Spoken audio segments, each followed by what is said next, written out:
Today we're joined Kevin Lyons, who's the director of Rutgers Center for Global Supply Chain, and Victor, who's the OEM, and all the organizations who are on. And I'll let the Lyons there introduce himself and say a little bit about me. We'll go from there.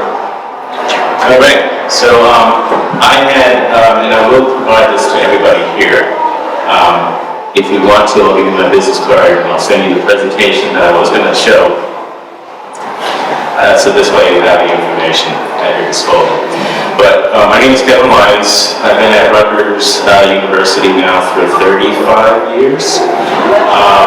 I have, and I'm currently on the faculty in the supply chain management department. My role primarily for the university is not so much teaching, which I do, and research, but to interact directly with the business community, and more specifically our diverse women-owned and minority-owned companies throughout the state of New Jersey. So I'll just do a couple briefs, and then I'll pass it over to my colleague, and then we're going to talk a little bit more about what we actually do in our work. So I don't want to take up too much time in the introduction, but I just wanted to say, obviously listening to the keynote, I'm not going to bring that level of excitement, but what we can do is pay closer attention to our small business and diverse businesses in the state of New Jersey, and make sure that the resources as well as the contracts, which is actually the most important thing. We definitely have the capability, we definitely have the opportunities, but if you don't win a contract and a sustaining contract for multiple years, then it's a fruitless exercise. So what I'm going to talk about eventually is how we get there, what we're doing to actually make this happen, and then I need to find out a little bit more about you and see what I can do to help you as well. So. My name is Bill Bishop. I started working in the Office of Emergency Management and worked for the City of New York for like 20 years. And I moved on to municipalities throughout the state. And I'm currently doing projects in Orange, a couple of municipalities. And my main job is geospatial intelligence. I created a company called Institute of Geospatial Intelligence Company. And from 2005 to now, I've been working on the investor side of the house, which is the people that come invest and build products. And I've helped them with data of all sorts, make all kinds of studies and communities throughout the United States. And I won't get too far in, but it's similar to what you guys are on the data side. We work on both sides of the coin, so it would be kind of interesting conversation. Just to give you some background, I 35 years at AT&T. I did volunteer up in Jersey and Sydney. I came from Detroit, Michigan. Came here in '85. I spent a lot of time at AT&T doing business development. Certified project manager, certified market manager, certified member of everything person. We did things like that you probably don't know about. AT&T bought Bell Canada. Anybody know that? We bought Bell Canada because the banks in Canada were having problems getting the network across the line to go to one bank.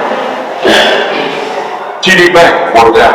You know, right? Yes. That's a Canadian bank.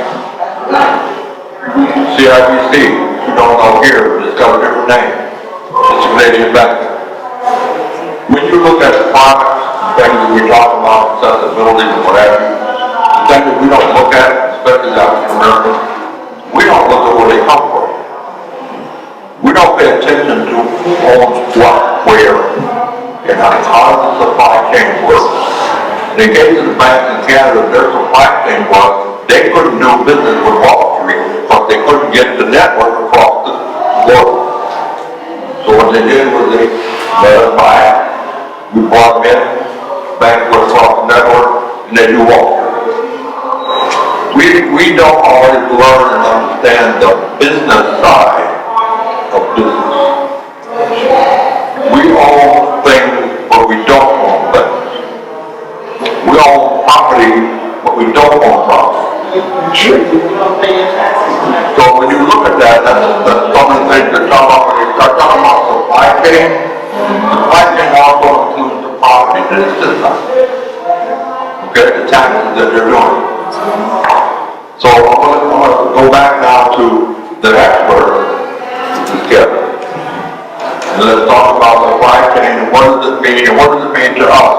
Because more importantly, we need to be teaching our kids what generational wealth means. Because generational wealth is where you get the income to start doing something with supply chain, but if you don't know what supply chain is, it does that. So I'm going to fill that gap and talk about supply chain and the work that we're doing, but I'm going to make it more personal to New Jersey, and I'm going to start off in the city of Newark, because I think that will actually resonate as far as supply chain goes. So the interesting thing is that the greater population globally understood, unfortunately, what supply chain was during COVID. When everything shut down and you couldn't get whatever it was that you were getting, life was completely disrupted. So what I do and what I study is I look at how do these products actually come together. All the way from the raw material that it takes to make something, all the way to when it shows up in the store, the food store, or whether it's in the department store. But there's a lot of people and a lot of places that are involved in that process from one side to the other. Unfortunately, there are quite a bit of exploitation as well, slavery and such that's involved with the making of products that we enjoy every single day. So part of my research is also to look at, where did it actually come from? And who actually made this? And are we actually paying the right price for that particular product itself? And is it accessible to everybody? We have products that are out there that are so overpriced, and when you dig into the reason why it's so pricey, and you find out that there really isn't any reason for it to be pricey, and you find out that the answer is, well, because we can. And that is not a good excuse for how supply chains should work. So I came into Rutgers and Rutgers Newark, transferred from Camden, to look at this phenomenon. What is it that our inner cities and our cities are doing as far as our diverse businesses, and what contributions do they make to this economy? Is it necessary for us to get our goods and services from around the world? Is it possible for Newark, in a sense, to produce the goods and services that we need on a day-to-day basis? That was my research theory. So when I did my initial research, I basically went out and visited pretty much every business in New York. It took me a year and a half to basically go out in the field, which is very rare nowadays. Everything's done in computers. But I decided I'm going to go face to face and visit folks and find out who they are, what is it that they make, and what are their struggles when it comes to actually getting contracts and getting business. So this is the beginning, in a sense, of the venture or the supply chain concept. You have to know what's out there and what's available. The second thing I did, and if you notice, Newark, you have these massive corporations, and Rutgers happens to be a big entity as well. So my question, secondly, was, well, what do these people buy? What does Audible buy? What does Prudential buy? What does, United Airlines? This happens to be in Newark. It's at the airport, but it's an actual wire of stuff. And when I did the calculations, it was about $45 to $46 billion of stuff. Okay? And then I looked at Newark and I'm like, well, how much of that is being purchased in Newark? And I crunched the numbers, and it was appalling. It was 3%. 3% of everything that these large institutions need, right? They're buying it from halfway around the world, they're getting it from Kansas, they're getting it from out. I'm like, well, wait a minute. How much of that business that you're doing outside of Newark exists in Newark? You know, maybe it's because it's too pricey. Maybe the folks here are charging too much for their products and services. At the end of the day, that wasn't it. It was just that this is how we've been doing it forever. We just keep rolling the dice, just keep doing it. So I wanted to find out, okay, so if there was a policy that said that you had to purchase from women-owned and minority-owned companies in Newark, how much did they actually get? So I punched the numbers, and it was 30%, so I'm not going to lie. If all these major institutions decided tomorrow, okay, we're going to buy everything we can buy that we need, it would only go as high as 30%. They would still have to go outside of Newark for the other 70%. But from 3% to 30%, that's a big chunk of billions of dollars, right? So what I did was I formed a coalition of businesses in Newark. Again, Rutgers was included. So out of the 45 businesses, large institutions in Newark, there's 19 that we created what's called a Newark Anchor Collaborative. And they all made a commitment that if that product and service exists in Newark, then we're going to make a commitment to buy from Newark. This project started in 2017 at the 3% that I mentioned. And fast forward to today, of course we had COVID, so we came up and then we came back down and then we're back up again. We went from 3% to now it's hovering around 12%. Okay? Which is not, it's not 30%, but you could see that there was a purpose and that every dollar that was spent within the city of Newark is now being tracked, and now we know two things. We know that we have that 30% cap, but guess what? I know what that 70% is. The 70% that is currently not in the Newark economy, that other 30-some billion dollars, okay? So the plan, and using the data and all the fancy tools that we have at our disposal, is to go to the existing women-owned and diverse-owned businesses in Newark. Listen, we have this goal of actually sourcing and doing our supply chain within the city. Is there anything on my list of 70% that you would be willing to add to your portfolio? Because if you do, these large institutions have already made a commitment to say that we will buy from you. So our project, in a nutshell, is to take that model that I just described to you, and now that we've been recognized that this is one of the most significant economic developments that we can do, I have now been asked by the state of New Jersey to do this for the entire state. So that happened just last year. They gave us state budgetary funding to do nothing but focus on our African American, Hispanic business community within the entire state of New Jersey, and look at it from that model that I just gave you for Newark and say, could we, as a state, build this economy, literally, again, unfortunately looking at history, on the backs of our people? And I don't mean this in a negative way.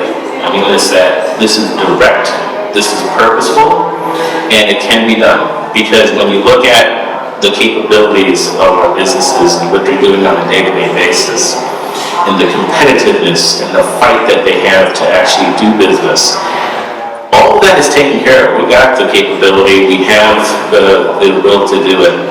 It's just that, unfortunately, I'm in the middle of this, pulling these forces together, and I'm going to be in that fight until we actually see the economic revolution of sorts that I'm building this on.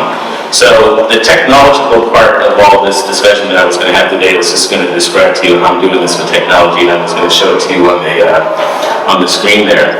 But I'm going to share that with you if anybody wants to see it live. But if you are a small business, or if you're connected to anybody that's in the business world, please have them reach out to me. directly because I want them to be a part of this ecosystem that we're developing.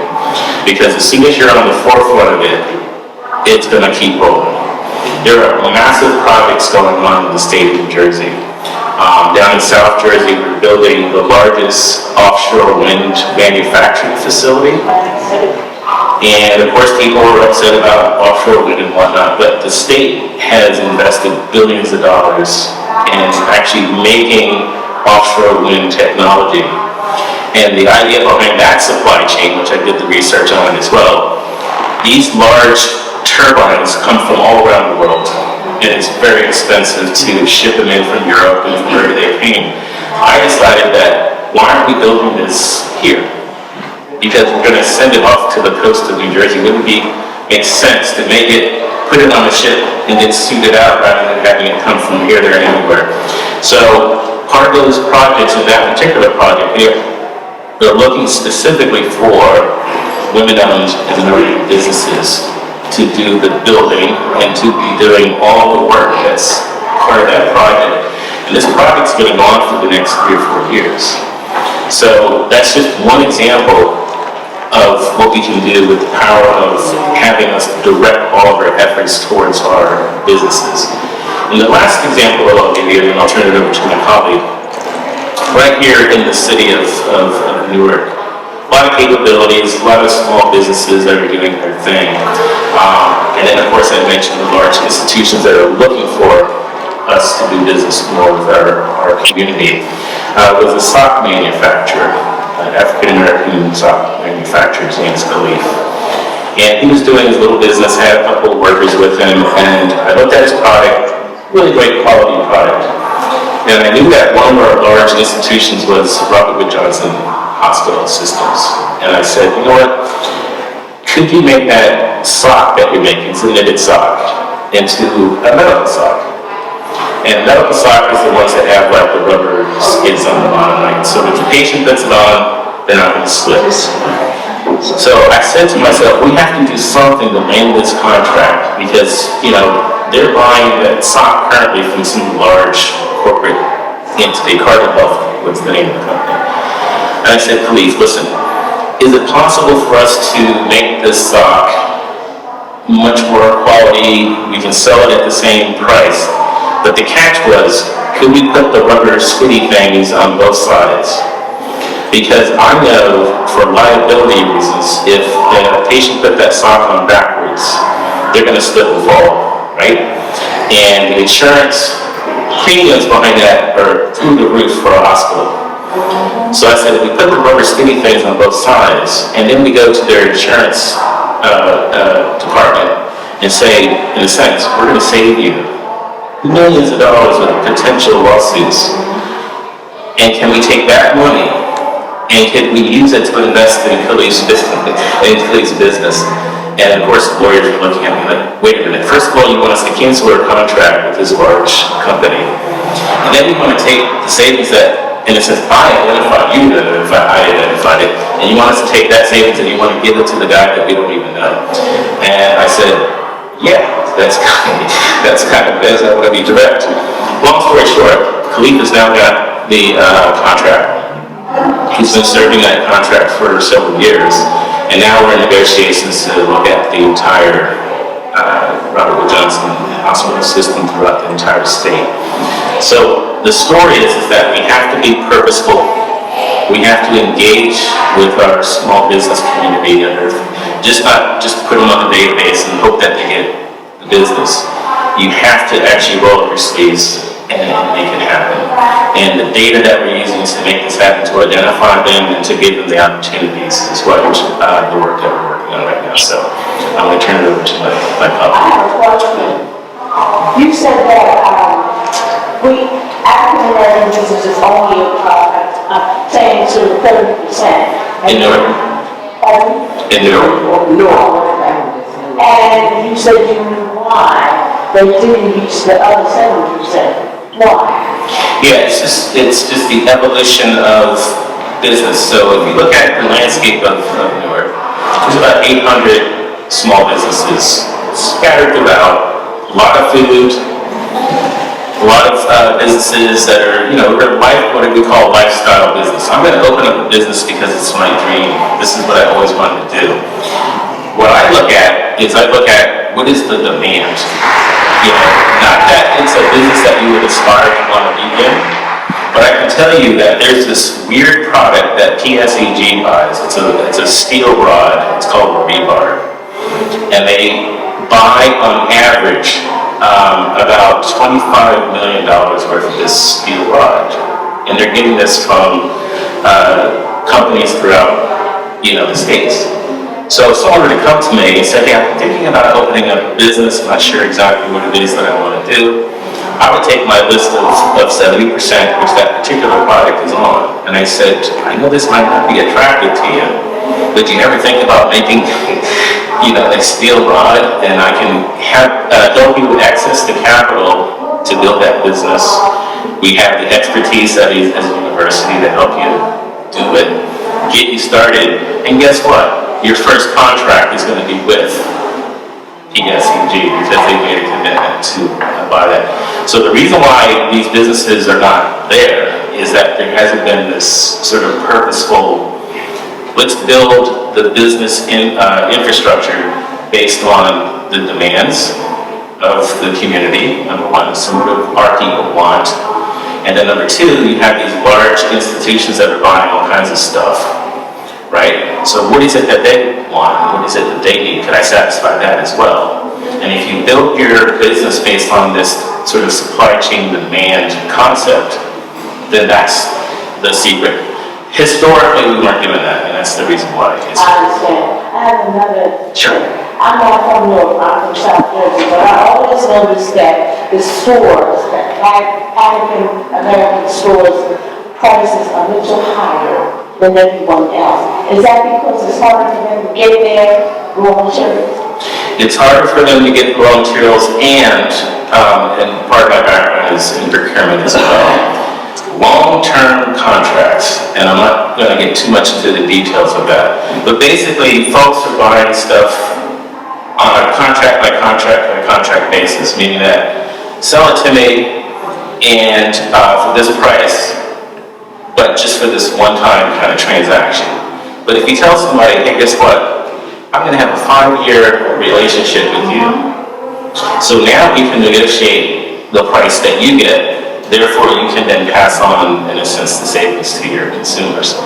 So we need to have, more of an intervention of these contracts that they're actually getting themselves into. We give them favorable pricing so that they can then pass on the favorable pricing to their consumers. Great questions. So, what this to me is, I was working with the city of North with the assets of the city. What I mean by the assets, the commercial property and real estate property. And my thing was, we created 3 task forces in North, was one of them was the abandoned building task force. The other one was dealing with property, getting money for special taxes. If you don't know what special taxes is, special taxes charge a 1% fee for every person who's employed by a company in the city of North. And at that time, under court administration, the city was getting $5 million in taxes through special taxes because they didn't have a list of businesses that were hiring workers. And the business wasn't important to the city of Newark. That was one. The second problem was Newark didn't have the list of all the businesses that was within the borders. So what I did was gather the database from the state of New Jersey and physically went around the city of Newark and mapped every business in the city of Newark and published the ones who were employing city workers. So from the time before we started to he left, the special taxes went from $5.3 million to $30 million. And that's because we increased the money coming from the payroll tax from the businesses that were hiring workers. And so Newark passed a couple of resolutions to ensure that money was still coming in. That's a revenue that the city uses for building roads and other services. The longer question was tracking home ownership. And I connected home ownership to to the fact that if you stabilize the owners and the owners in the city, they have more stake in the city. If you lose homeowners, the outside has more stake in the city than you do. So that coalition sort of affects the voter participation in the city. It also affects your school participation in your parents are in school. The other side of it was the income level of most of what Northers were getting. And when we did data on it, we sort of realized that in order for them to be able to live in New York, you needed 30%, which is the 30% rule of 39%. Then we discovered the fact that housing was actually now using that database is that if you put your income in there, it will tell you how many hours you will have to work in order to maintain a living, to live in New York and be able to have disposable income. And if you're making $15 an hour and you're living in New York and you don't have to pay rent, minimum is $1,200, you will have to work 102 hours in order to make that up. So what happened is a lot of Northers were working 18 hours a day, which means they didn't have time to participate in the kids' activities after school. They also contribute to donations to nonprofit agencies, and your disposable income was zero. In the process of it, I was trying to figure out how you foster home ownership and keep homeowners in Newark. And one of the problems we had was, what you alluded to was, the advisor of Newark properties wasn't going up. Okay, the bigger investor, and I learned this from being an investor, was that I had land down in Alabama, some 300,000 acres of land, which is generational wealth. And we cannot sell it, but what I could do is lease it and benefits for the lease of the property. So that's what we did. We leased the land in 2005, part of a project in Dothan. And as an end result, that property now is getting money from the leases of the leasees that's owning it. Out of that was another thing that came about was I was able to use the money from the lease and the profits to borrow 30% against $3.5 million, which allowed me to get into other ventures and investments. It also helped me finance my own company. And as an end result, I had the ability to do something that most Northers weren't able to do with their property. And that is the value of the property was too low for you to even take a loan out and be able to use it for other things. Normally, if you have property, that's one of the first things you use to generate wealth. You can also pay your kids college tuitions and stuff, but if you don't have enough money and you decide to have a business, you didn't have no assets to give to the bank to say, these are the assets I have and these are the value of my assets. The problem is in your property, the assets wasn't valuable enough, even being for consideration to get the loan from. And so that became a problem. My geospatial intelligence goes back all the way back to working with the federal government for years, gathering information for the U.S. military from around the world. We created several huge databases, and then we went working for the federal government, and then working for the state as well as cities. And we use the data to make smart decisions. Out of it, we are using the data to see the pros and cons of impact on communities. Several federal programs are now in place one is called ED5. It's an investment program for foreign investors who, up until 2 years ago, they had $1.5 million in order to invest and to be invested, come into the United States, invest in a project, build your own project, have your own business, and benefit the people. It's mainly to spur the housing market area. And what they're doing is they're trying to get investors to finance projects to build more houses in the United States. So how are they going to do that, and what cities are needed for that? So we created a map called TEA, and it's called the Targeted Employment Map Area. Newark has 60 of those targeted employment areas. So investors can go to the map and look at what areas in any city where it's targeted and would be a good investment for them. Along top of that, there's other federal programs that help them benefit from it, such as the improvement zone, the empowerment zone, the EZ zones, and all those programs programs are toppled on top of the investment program. And as a result, they can go in and on the map and scroll all the way down and see what areas they want to invest in. Now, census tracts, if you income levels are below a certain amount, they would know that. The banks at one time was loaning to low moderate income census tracts. If you had 60% or more census tracts in the city, the bank wasn't considered loaning. Until the federal government switched it and created a community investment act, which hold hands with banks and say, hey, you need to invest in these census tracts that are low moderate income. And as an end result, what I'm happening is now investors from the outside start looking at those areas as areas to invest. So now we get into what we call the gentrification issue that we're talking about now. And as an end result is, if you have money, you can build houses in Newark, build rental units in Newark, and you ultimately benefit from it. So investors get their return on rental housing. So we're increasing rental housing in urban centers because you can't build this way anymore, you have to build up. And because you have to build up, that increases the rental units in the city. However, what I found out is that if more outside people or more corporations buy rental units can build rental units, your ability to control the rent is out of your hands. And what ultimately happens is, in the long term, countries will benefit from American citizens paying higher rent, and the rent will not go down. Built in the system right now is 3 to 4% increase every year. Over a 10-year period, that's 40%. So if you start at $1,200 in your rent, by the 40th year, about a 10th year, you're probably going to be about $2,000 in rent. However, there's other things that are added to that, the amenities, the parking, and other things.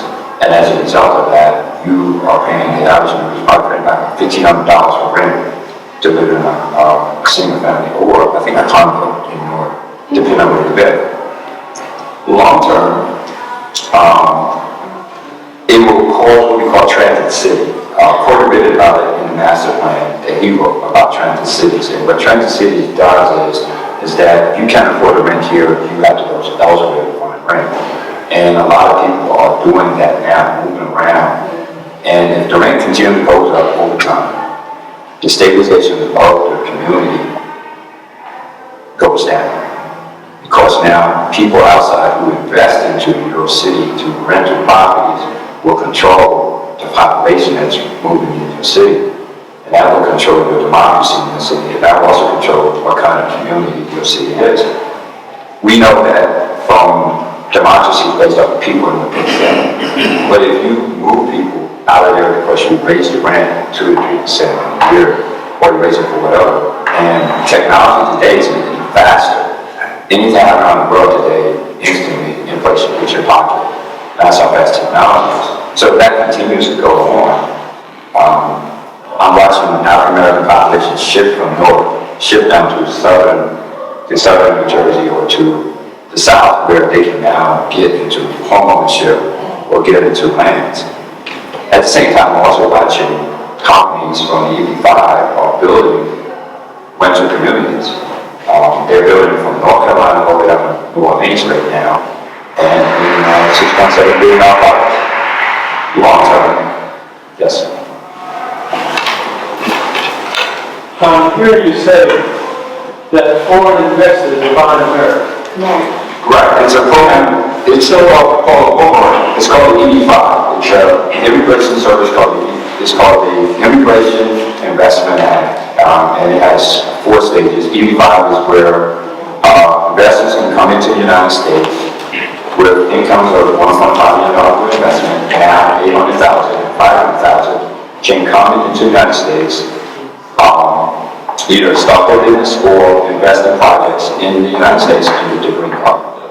So the question, how many of those foreign countries are African or Caribbean? It sounds to me like China It's about 60 countries. and Russia and other countries that are not necessarily affiliated with the United States are buying up the United States. Countries of color probably represent about 40%. You ever use the word boomerang? Right. You know why is that word? You actually are funding by your tax dollars.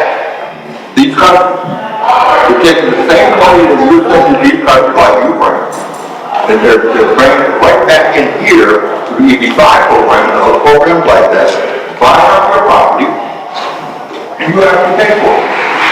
Because nobody is paying attention to the economics that drive our neighborhood.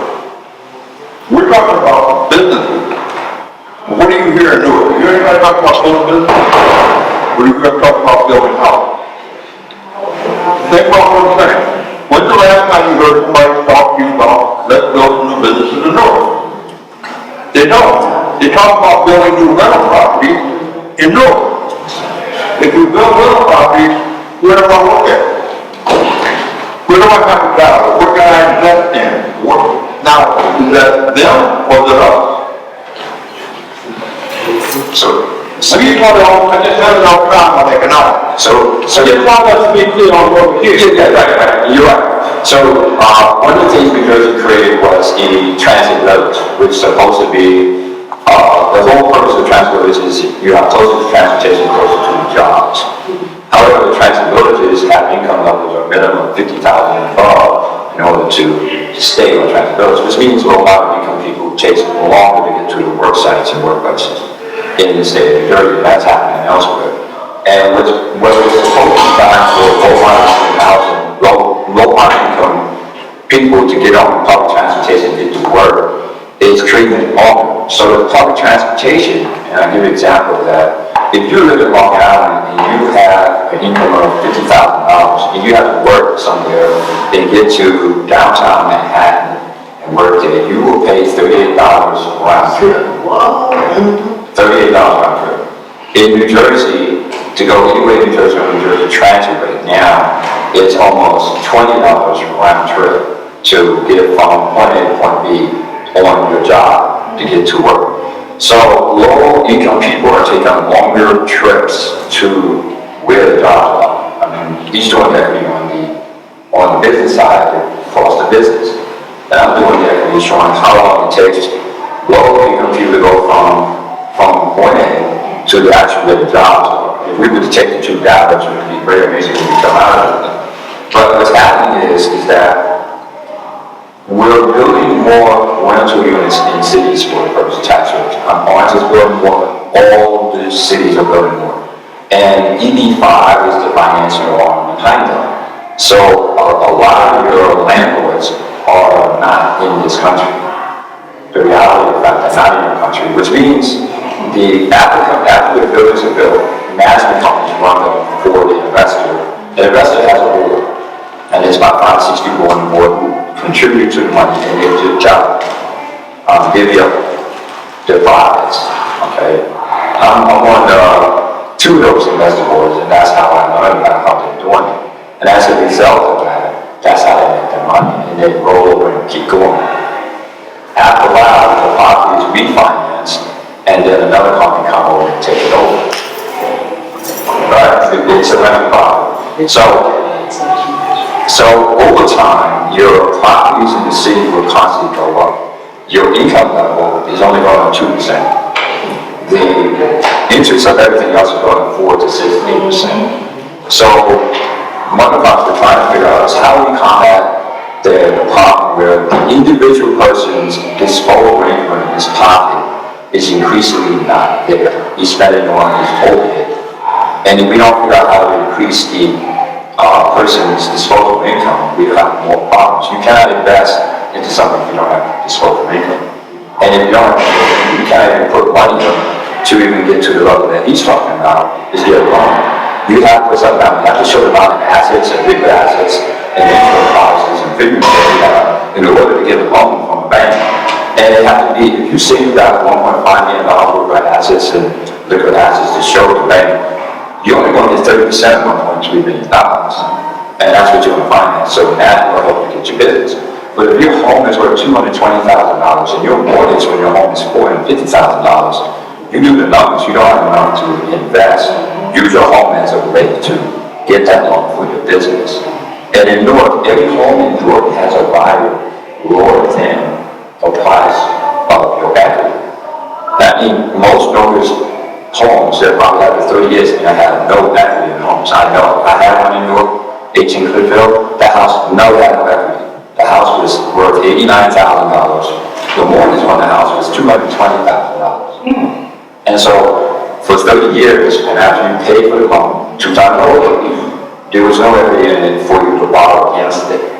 Now, a property in Alabama or in New York is debt-free. I can borrow against it. I cannot borrow against my property in Newark. And most Newark residents have that issue. And that's based on cost.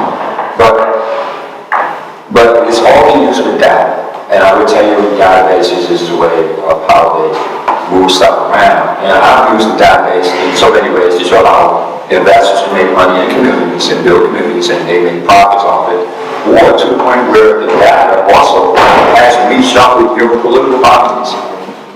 Sheer numbers have shuffled your political boundaries and the impact, and also the impact of your voting and how that information is now impacting your voting, impacting your school, impacting money for collection into your municipal budgets. Because in order to increase those budgets from $800,000 to $1.6 billion, Newark needs $2.6 billion as a municipal budget. But in order to increase that, they have to increase the fees. Property valuation is one way. There are other ways to do the municipal fees to the businesses. Now, we went from $5 million when Corey first came in to $30 million when he left. That increased money into the municipal budget. But if the taxpayer, and you got less taxpayers now, you got corporate, and they're getting tax breaks, and taxpayers give them about $1.5 million that they pay to the city. They're making 100 times more than the tax 30-year tax bracket. And then the lifespan of that 30-year tax bracket, they're making at least $1 to $2 trillion in profit over a 30-year period. And that's because time goes up. How many of you people are students of history? Yeah. Students of history. How many of you are students of history? Let me tell you why I asked that question.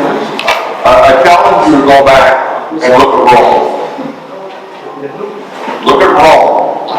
Go back to Rome during some visit where all the Senate and all the people came in.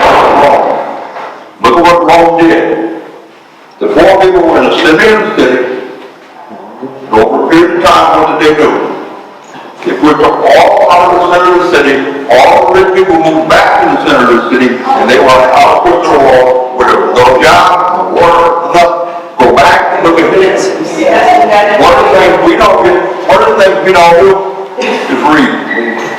Understanding what he's saying about property and owning property.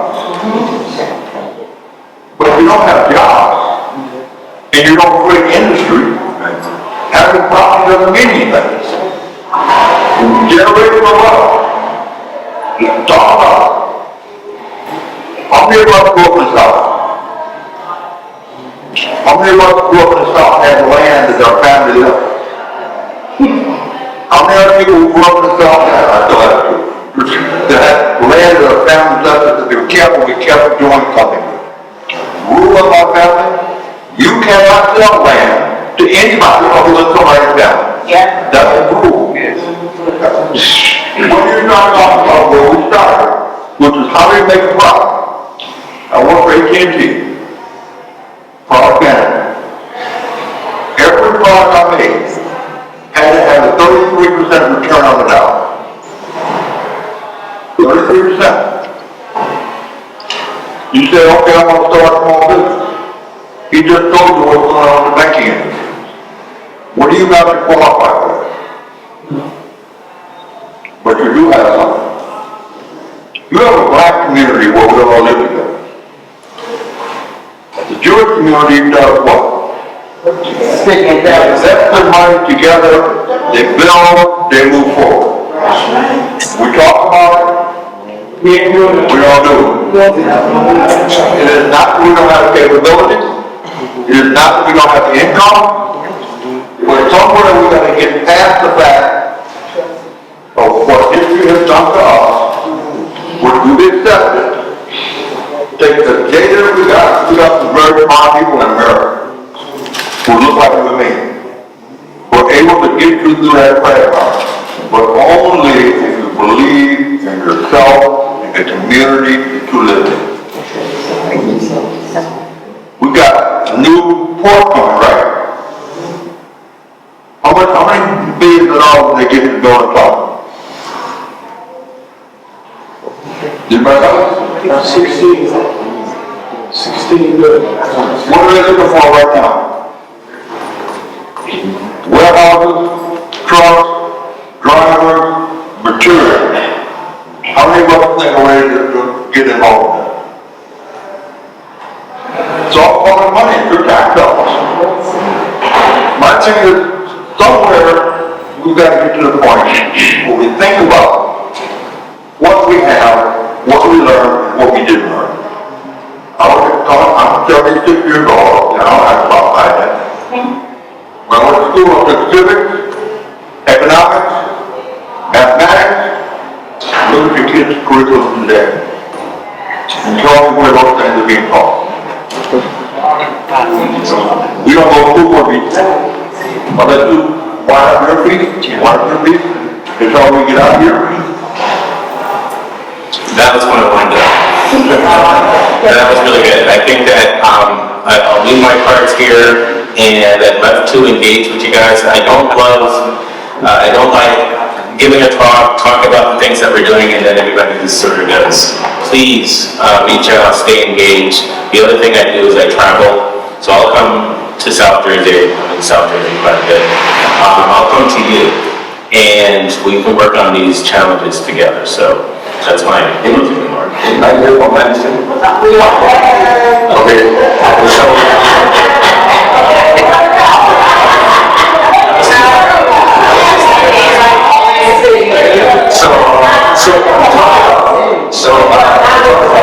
In Newark for 31 years, but I'm from Atlantic City. Okay, so talk about that. And my concern is, I need all of you down in touch on, but I'm still a little in the dark. Because speaking of small businesses and foreigners are coming to the States, developing their business, I was told that they're tax exempt for like 5 years.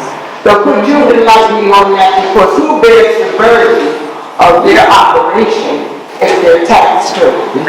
Could you help me with that? Yeah, but each city has the ability to deny local tax exempt from the properties that they have. The city has that.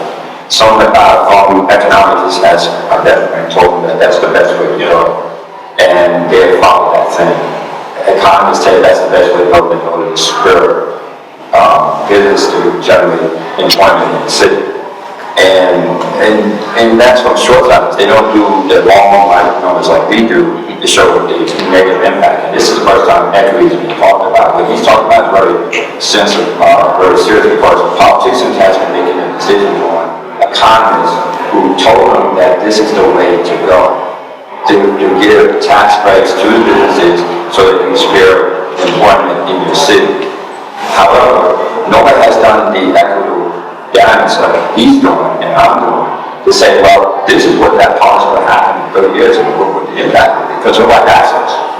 Maybe because we're no think we're experts. But between the two of us, we got 60 years of experience on both sides of the coin here. He's got 30 years in it, and I got 40 years in it, but I did. So between the both of us, we're experts. But the reality of the fact is, that is the thing that has been going down from economists and to the colleges for years. And nobody has done this long-term result of what that bill would do. And EB5 is one of them. But on the shorter side of the thing is, there's some positive sides to it. So Atlantic City has a board called PIER. You know the PIER? Okay, it's owned by Caesars. Okay, well, I'm now part owner of it. We've worked in part of it for the next 99 years. We just changed the name of it, and we're trying to rebuild it and build it for family entertainment. It's the first time the board that runs that part of it for Caesars is all black. My major partner is Chris Aponte. He runs that thing full time. I'm one of the executives on it. do the security and make sure the building don't get washed away. But we are the investors of that property. Yes. Yeah, I think, I understand you look at this conversation. One of the things that I think is imperative is that black folks don't trust each other with money. Yes, no. But I think that can change if we can see some tangible examples where black folks did combine efforts and the success that could come from it. My experience has been that folks who are very successful are not talking to people so that they understand and can see the future.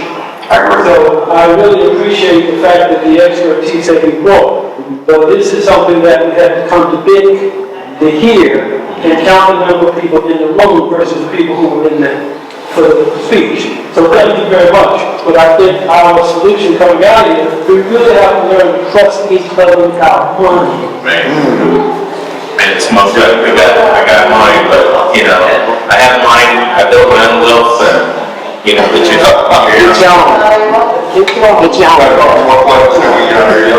don't actually have questions, but I just wanted to say thank you for giving this presentation today, because I live in Irvington, but I work and I also work in Patterson. So I ask myself some of these questions sometimes, but I've never really had a panel like this or even a paper to read that underscores like a lot of these things that you guys are talking about. So I wanted to say thank you for that, but I also wanted to point out or ask whether or not the entire conference was advertised to younger people, because no offense, but I'm probably the youngest person in this room right now. You are. It's only my age though, because I know my heart and all the little things, like from just working with seniors. Some of the seniors think and act even younger than I, but that's a different story. But I wonder if this was, because this is something that especially my generation definitely needs, like students at Rutgers. I'm on the board. Actually, that weekend. Oh, okay. So I'll take it quick. And also, sorry, one of my earlier questions when you were saying something about valuation of properties and stuff, I went to another conference yesterday run by Citizens Action, and one of the panelists was talking about the disparities in valuators. Basically, a lot of them are white, and they basically undervalue a lot of homes and businesses and property run by minority, especially black owned. So do you find that as one of the biggest issues in the That's one of your issues, Garrett, is the census. So that's two of your issues, the census. The census is carried in the financial side, and we used to have that red line map to here. Now it's called community investment map. That's one. The TEA is the other one. This is all census stuff based on the income of that community. Blueberg said that. He said the only way to make a community rise is to increase the income level in the census tract and divide up the houses with everybody. That was the basis of it. And from there, people's first for me, I was like, oh, he has a point. So Blueberg said the only way that you raise the value of the community was based off the census tract. Census tract plays a big role in it. And one of the things on the census tract in any city, there are actually the income level of that block or several blocks. And that will determine the value of the community against your house. The other is crime, which is another one as well. So you got crime, the income level, the amount of people there. All the same ways that we had more blacks than you had whites in that census tract, the value would probably go back. That's the good side. But the reality is, it wasn't about the black, it was about the income level. That's the people with more people in your census tract had less than $20,000. The value of the community goes down. That's based on the census tract. So that's the reality. The other one is crime. Crime is what it is, but crime comes from unemployment. Unemployment rate is the other one. Higher unemployment rates creates a value of the property as well. Okay, that's true. But the answer to young kids young kids are easily reached through the internet and technology. So I have a streaming company, and a lot of kids want to invest in that. They're making a lot of money in streaming their talents through social media, music and stuff like that. I teamed up with a company in England called Big Meat Group, and what they're doing is they're creating independent artists, and as from the streaming, they're making money off of the streaming and making money, and then they're reinvesting. So that's another option. Again, and your last question about that, did we advertise well enough? Should we have Jay Harris sit program committee with me? I wanted to hear the program we talked about. We are an organization, you really don't know who we are. We're an organization of Black organization. It was created so we would have a table we could all sit at and we had prices. The problem is some people think we don't have prices. Some people realize that if you're part of another coalition, you can go out and get non-profit money. So what we have is a lot of people who used to be members here for eating ours. We created the law. Some other folks decided this was a good one to have. So we went out quick, still not standing up. There are 31 Black organizations in this. 31. Am I correct, Jack? That's correct. Of the 31, if we can get 9 to 11, so that's a close meeting, that's all. Back when it was created, the community was in chaos. So you needed it. You needed it to go to the legislature, you needed to go to people who can make change, you needed to do all those things. Somewhere, somebody told us we were right. I don't know what we were right to, but that seemed to be the problem thinking, especially among young people. So what did we do? We didn't train the next generation. We stayed in place at an old age and never trained the next generation. That's something that is atypical. Now I'm put my rest of that up for Black. We don't train our kids. We don't bring our kids to that next level. We don't do things necessary to continue our community moving forward. I'm not going to blame them on anybody else, other people like me who look like me. But this has got to stop. We're not. These shootings in the street don't make sense. Because there's no money to be gained. If you owe me money, you shoot me, I'll tell you I can't pay. So, you're completely. So I'm not going to worry about folks for that. I'm going to say our community needs to refocus itself. He talked about small businesses, how to renew small businesses. Well, he talked about the boomerang money, but we don't pay attention. How many people actually pay attention to Wall Street? You have to think what's going on. But your kids will be able to do it. Yes. I just recently retired. I just started watching Bloomberg television. I know what IPO is. Yeah. That I found in the bull market, so I think that's like, when you're talking the bear market, what you're talking about. So I'm learning the vocabulary. I was not taught this in school. I do turn to Bloomberg like every day. I just sit there and listen to see what bits and pieces I can get from their talks. Everybody in here locked up. What's suggesting to you, I hate to talk, they use Google and ChatGPT AI. You'll be amazed, ChatGPT AI. You'll be amazed when you put it in and you ask the question, you'll ask GPT AI. And it'll direct you to different things. We need to talk about a seminar, talk about how to get more into a focus on technology. Stop to give you information. Chat, GPT. Oh, chat. Yes. Yes, GPT, AI. That's one of the reasons the kids are getting their risk by it. But you'll be amazed when you ask